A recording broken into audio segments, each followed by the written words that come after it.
Walter Briggs was a man of habit.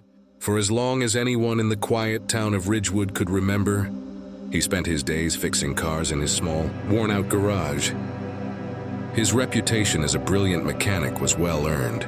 He could resurrect engines that others had long given up on. But at 68, Walter was well past his prime. He didn't care much for modern technology, nor did he have any desire to keep up with the world's rapid changes. His garage was a sanctuary of old tools, greasy parts, and half-finished projects. The world had moved on, and Walter was content to let it, at least, until that fateful evening. It was nearing dusk when a sleek, black car pulled up outside his garage. The rumble of the engine was too quiet for Walter's taste. Newfangled hybrids, he thought with a frown. He was closing up shop, wiping his hands on a dirty rag, when the car door opened. Out stepped a tall man in a crisp black suit, the kind that screamed government agent or corporate stooge. Either way, he didn't look like he belonged in Ridgewood. Walter narrowed his eyes as the man approached. "Mr. Briggs?" the stranger asked, his voice formal and clipped. "That's me," Walter grumbled, sizing him up. "What's this about? I don't do repairs on these fancy cars, if that's what you're here for." The man smiled, but it didn't reach his eyes. "I'm not here for a repair, Sir Briggs. I'm here because we need your help," Walter snorted. "Help with what?" "I'm an old mechanic, not a miracle worker." The man reached into his jacket and pulled out a slim tablet. He swiped it, and a hologram flickered to life above the screen. A strange, otherworldly machine, like nothing Walter had ever seen. It was massive, with intricate gears and symbols etched across its surface, pulsing with an eerie, faint glow. Walter's eyes widened for a brief moment before narrowing again. "What the hell is that?" "We found it buried in the Nevada desert," the man said, his tone grave. "We believe it's of extraterrestrial origin. Our best scientists and engineers have been trying to crack it for years, but no one has been able to understand how it works." "Aliens?" Walter scoffed, but the image on the tablet held his attention. Looked like something out of a 1950s sci-fi film, but more advanced. And that glow, it was almost alive.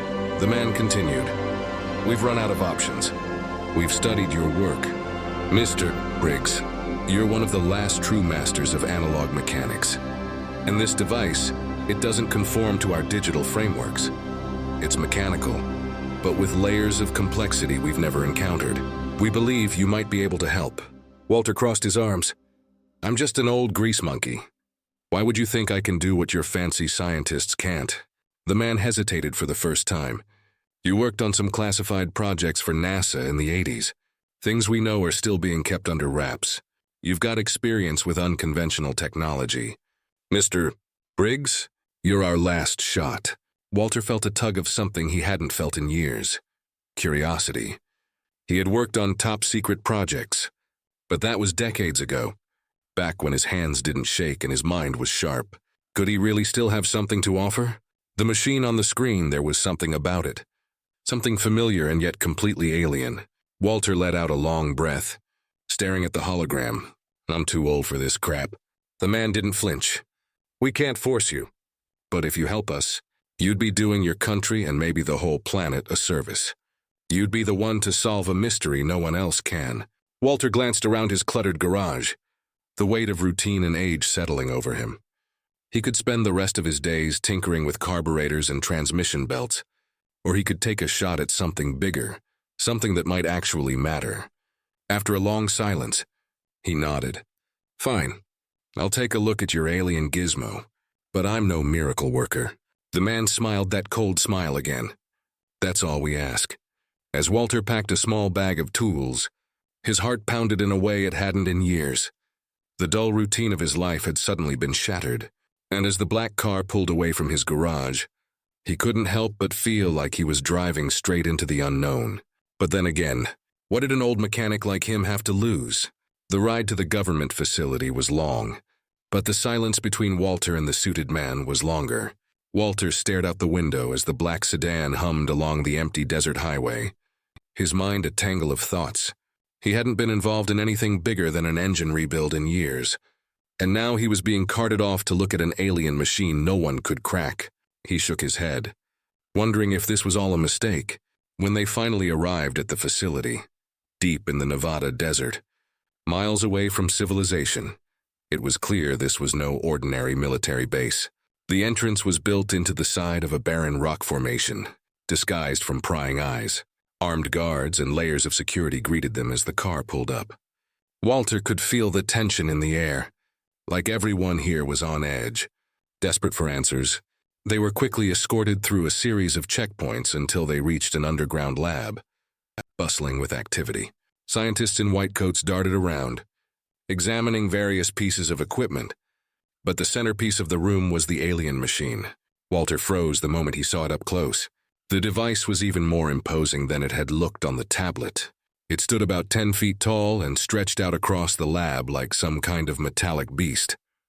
Its surface shimmered with an otherworldly sheen, almost like it was breathing, alive in its own eerie way. Symbols and markings, alien in origin, glowed faintly, shifting as if they were moving in rhythm with the pulsing energy inside. "This is it," the man in the suit said, gesturing toward the machine. "We've tried everything. Nothing works. We've run every diagnostic, used every tool we can think of, but no one can figure out how to activate it, or what it even does." Walter stepped closer, his eyes narrowing as he examined the intricate gears and levers, hidden beneath a series of translucent panels. It was a machine, no doubt about that, but its design was beyond anything he'd ever seen. Even in his work on classified NASA tech, nothing had come close to this level of complexity. "You say this thing came from the desert?" Walter muttered, running his fingers over the cool metal surface. The lead scientist, a wiry man with glasses perched precariously on his nose, nodded. "It was unearthed in a dig site near Area 51. We believe it's been buried there for thousands of years." Walter snorted. "Thousands of years? And it still runs?" "Whoever built this knew a thing or two about durability." The scientist gave a humorless smile. "Indeed, but we don't know if it's truly running. It emits energy, lots of it, but there's no indication of what it's doing. Every attempt to open it or examine its inner workings has failed. The last group to touch it, well, let's just say the results weren't pretty." Walter raised an eyebrow but didn't ask. He'd seen enough accidents in his day to know when not to dig too deep. He walked around the machine, his old eyes tracing the grooves, gears, and symbols.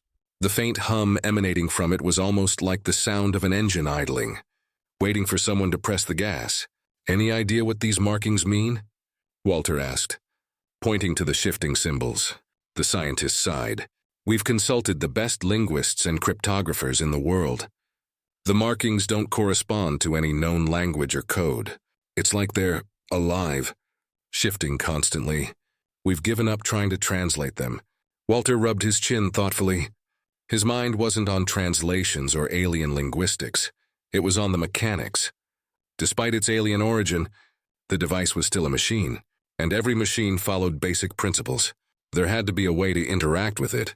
Without warning, he knelt beside the machine and pressed his ear to the metal.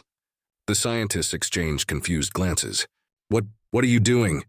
one of them asked. Walter didn't answer. Instead, he listened, eyes closed, as his fingertips grazed the cold surface. The hum was stronger here, vibrating through the metal like the faint ticking of a clock. There was something rhythmic about it, something familiar. It reminded him of old analog machines, the ones that relied on gears, pulleys, and tension. "It's winding down," Walter muttered under his breath. "What?" The lead scientist leaned in, confused. Walter stood up, his hands moving over the device with a newfound understanding. "This thing isn't broken. You've been trying to take it apart when what it needs is to be wound up. It's like an old clock, you wind it too tight, and it breaks. But wind it just right." He trailed off, a small smile tugging at the corner of his mouth. The scientists were baffled, but Walter was in his element now. He grabbed a set of tools from the nearby bench, ignoring the growing murmurs of disbelief around him. He adjusted a series of small gears on the side of the machine, turning them delicately, as though he had done this 1,000 times before. It took only a few minutes before the machine began to respond.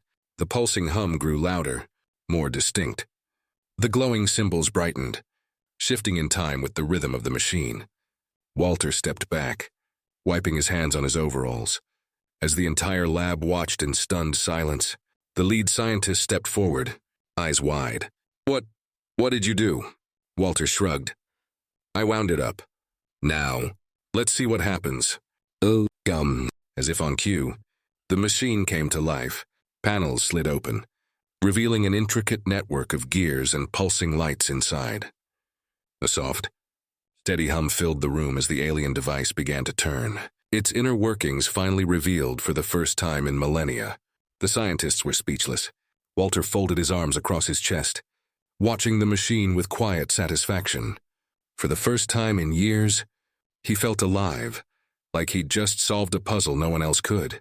But even as the machine whirred to life, Walter had a nagging feeling deep in his gut. Whatever this thing was, it wasn't just a machine. It had a purpose, something bigger than any of them realized. And they had just woken it up. As the alien machine whirred to life, its smooth panels shifted, revealing the intricate mechanisms beneath. Walter Briggs watched intently, his experienced eyes following the movements with a mixture of curiosity and caution. The hum that had once been faint was now a low, rhythmic pulse, filling the room with an almost hypnotic vibration. The glowing symbols flickered in perfect sync with the device, casting strange patterns of light across the lab walls. The scientists around him stood frozen in awe. This was the first time anyone had seen the machine truly respond, and Walter could feel their excitement bubbling just beneath the surface. But he wasn't distracted by their murmurs or the flash of cameras documenting every movement. His mind was on the machine, on what it could be hiding. "Something's not right," he muttered to himself. "What do you mean?" The lead scientist, Dr. Hayes, asked, stepping closer to the humming device. His face was a mix of excitement and confusion. "It's functioning. This is incredible. We didn't think it could ever." Walter cut him off with a raised hand. "I don't think this is just about functioning. This thing's doing something, and I don't like it." Dr. Hayes looked at him skeptically. "Doing something? What do you think it's doing?" Walter's gaze shifted to the center of the machine, where a small compartment was beginning to open. A soft blue light spilled out, bathing the room in an ethereal glow. Slowly, from within the machine's heart, an orb began to rise. It was about the size of a grapefruit, hovering weightlessly above the device, spinning slowly. The pulsing light coming from the orb seemed to match the machine's hum, as though the two were connected. The room fell silent as everyone watched the orb, mesmerized by its otherworldly beauty. Walter, however, felt a growing unease creeping into his bones. He wasn't a scientist, but decades of experience had given him something more important than knowledge: instinct. And his instincts were screaming that this wasn't a good sign. "Back up," Walter said sharply, his voice cutting through the silence. Dr. Hayes blinked in surprise. "What?" I said, "back up." Now, the tone in Walter's voice left no room for argument. Reluctantly, Dr. Hayes and the other scientists took a few steps away from the machine, their eyes still fixed on the glowing orb. Walter, however, didn't take his eyes off the machine. His hands clenched into fists at his sides as he took a deep breath, trying to calm the rising tide of dread in his gut. The orb continued to hover, its light growing brighter. The rhythmic hum of the machine shifted, becoming a low, almost mechanical chant. And then, without warning, the orb flared. A blinding light shot out from it, sending a shockwave through the room. Walter barely had time to react. The force of the wave knocked him off his feet, and he hit the ground hard. Around him, the lab erupted into chaos. Equipment was thrown against the walls, alarms blared, and the lights flickered as though the entire facility was under attack. "What the hell was that?" one of the scientists shouted. Scrambling to his feet, Walter groaned, pushing himself up with a grimace. His joints ached, and his head throbbed, but his eyes were locked on the machine. The orb was still floating above it, but something had changed. The glow had shifted from soft blue to a menacing red, and the once steady hum had become a high-pitched whine, like the sound of a siren in the distance. "We need to shut it down, Doctor," Hayes shouted. His voice panicked as he rushed toward the control panel. He frantically pressed buttons, trying to deactivate the machine, but nothing happened. Walter staggered to his feet, shaking off the dizziness. His heart pounded in his chest, but his mind was sharp. He knew, instinctively, that the machine had shifted gears. This wasn't just a malfunction. It was a signal. "We triggered something," Walter said, his voice low but firm. He limped toward the control panel, brushing Dr. Hayes aside. "This thing's not just a puzzle. It's a damn beacon." "Doctor." Hayes stared at him, his face pale. "A beacon? For what?" Walter didn't answer. His focus was on the machine, on the glowing red orb that continued to pulse with energy.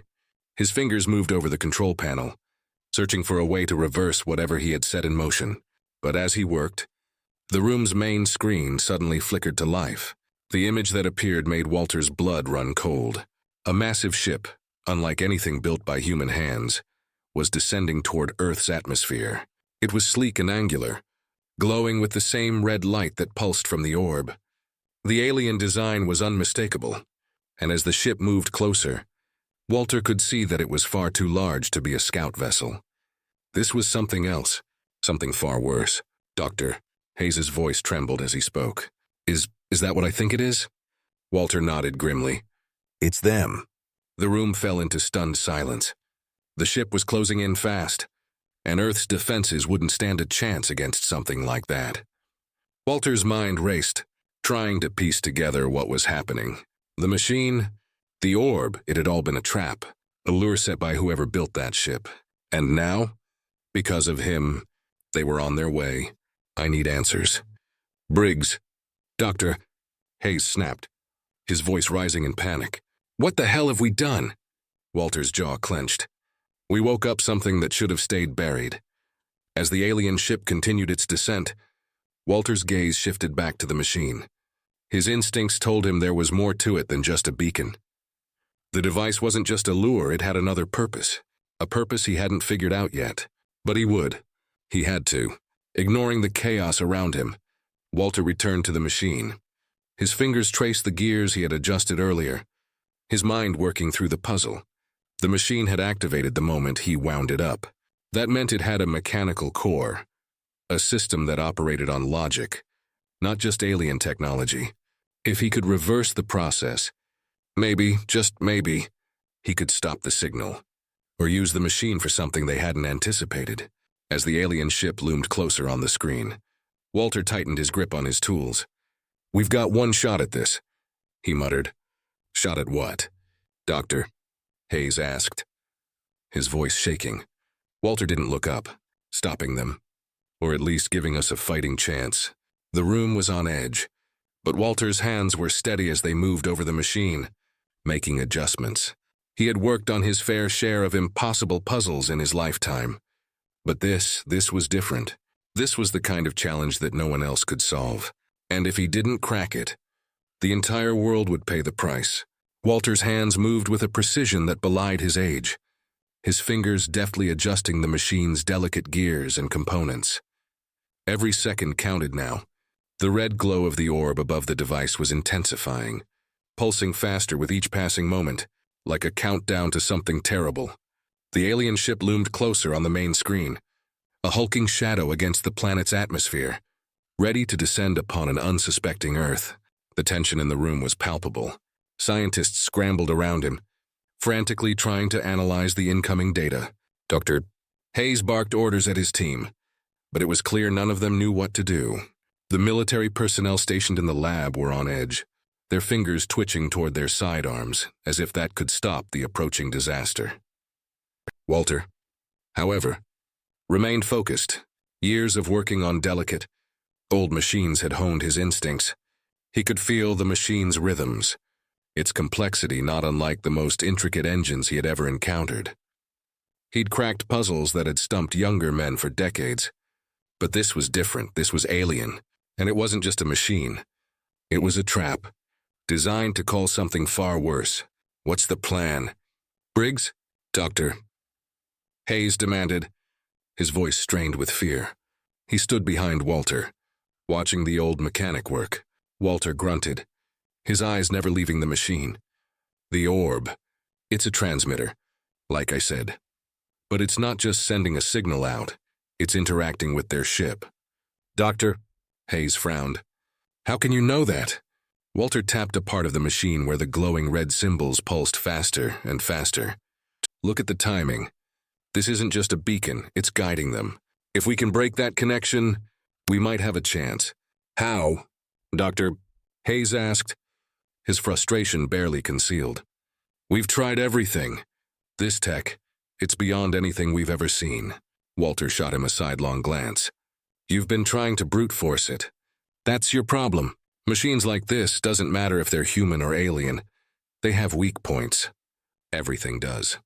As he spoke, Walter adjusted a small dial near the base of the device. He'd noticed earlier that certain parts of the machine seemed more sensitive, responding differently to his touch. The trick was to disrupt the internal mechanics without destroying it. Destroying it would be too simple, too dangerous. It could trigger something worse. The lights in the lab flickered again, and a deep rumble shook the room. On the main screen, the alien ship was now hovering over Earth's atmosphere, its massive silhouette casting a shadow across the planet. A red light emanated from its underside, matching the pulse of the orb. It was waiting for something. Briggs. Doctor. Hayes's voice cut through the chaos. We're running out of time. Whatever you're doing. It has to work. Walter's hands moved faster now, guided by instinct and decades of experience. The gears beneath the surface of the machine clicked and whirred, but the red glow from the orb was growing brighter, more intense. It was almost as if the machine was fighting him, resisting his every move. I'm going to reverse the signal, Walter muttered, more to himself than anyone else. If I can turn the machine's transmission back on itself, it might break the connection with the ship. How do you know it won't blow up in our faces? One of the military officers asked. His voice filled with doubt. Walter didn't look up. I don't. The room fell silent. The tension was suffocating, the air thick with fear and uncertainty. Walter could feel every eye on him as he adjusted the final dial. The machine clicked, and the hum deepened, growing more ominous. The red light from the orb flared one last time before suddenly it went dark. The room was plunged into silence. The machine had stopped moving, its hum dying down to nothing. The orb hovered lifelessly above it, its glow completely extinguished. For a brief, terrifying moment, it felt like the entire facility had gone dead. Then the main screen blinked to life again. The alien ship, still hovering ominously in Earth's orbit, began to move, slowly at first, but then with growing speed, it shifted away from the planet. The red light that had been emanating from it was gone, and the ship's engines flared as it turned its attention elsewhere. Whatever had been guiding it, whatever connection had been made between the ship and the machine, was now broken. They're leaving, Doctor, Hayes whispered. Disbelief etched across his face. Walter took a deep breath, stepping back from the machine. His hands were shaking now, the adrenaline finally wearing off. He wiped the sweat from his brow with the back of his hand, his heart still pounding. The room erupted in cheers, the tension breaking like a dam as everyone realized what had just happened. Walter didn't join in the celebration. He stared at the machine, his mind racing. Something about this didn't sit right. He had stopped the ship, sure, but the feeling in his gut told him there was more to this than just a beacon. The machine's complexity was too great for its sole purpose to be a trap. Doctor, Hayes approached, a rare look of respect on his face. Briggs, you did it. You saved us, Walter grunted, still staring at the machine. For now. For now, Hayes frowned. The ship is leaving. The threat is gone. Walter shook his head. Maybe, but this thing, he gestured to the machine. It's more than just a transmitter. It's part of something bigger. I can feel it. Hayes stared at the machine, his brow furrowing. What do you mean? Walter stepped closer to the now dormant device, running his hand along the smooth metal surface. This machine was waiting for something. It's ancient, buried here for God knows how long. But it wasn't a one-time deal. That ship, It wasn't the only one out there. Doctor, Hayes paled. You're saying there's more of them? Walter nodded slowly. More ships. More machines. Probably buried in places like this, waiting to be activated. And now they know we're here. Hayes looked as if the wind had been knocked out of him. Then what do we do? Walter's eyes darkened as he turned to face the machine again. We find the others, before they find us. The cheers had long since died down, replaced by the hum of machinery and whispered conversations between the scientists and military personnel. But Walter Briggs wasn't interested in celebrating. His mind was already working on the next puzzle. As he stared at the dormant alien machine, one thought lingered in his mind. This wasn't over. Far from it.